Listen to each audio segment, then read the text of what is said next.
তুর্কমেনিস্তানের Karakum মরুভূমির দোয়াজ গ্রামে অবস্থিত ডোর টু হেল বা নরকের দরজা একটি চাঞ্চল্যকর প্রাকৃতিক বিষয়। 1971 সালে সোভিয়েত বিজ্ঞানীরা প্রাকৃতিক গ্যাসের সন্ধানে এখানে খনন কার্য শুরু করলে মাটি ধসে তৈরি হয় 200 ফুট চওড়া ও 66 ফুট গভীর এক গর্ত।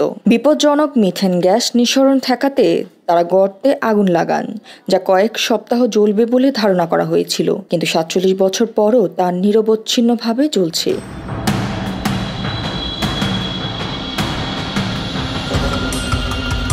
এই গর্তের নীল সবুজ শিখা রাতের আকাশে ভৌতিক আভা ছড়ায়, যা পর্যটকদের কাছে আকর্ষণের কেন্দ্রবিন্দু। প্রতি বছর হাজারো মানুষ এই দৃশ্য দেখতে আসেন। বিজ্ঞানীরা বলছেন, গর্তের তলদেশে প্রাকৃতিক গ্যাসের বিশাল মজুদ থাকায় আগুন দীর্ঘস্থায়ী হয়েছে, তবে এর পরিবেশগত প্রভাব নিয়ে এখনও গবেষণা চলছে।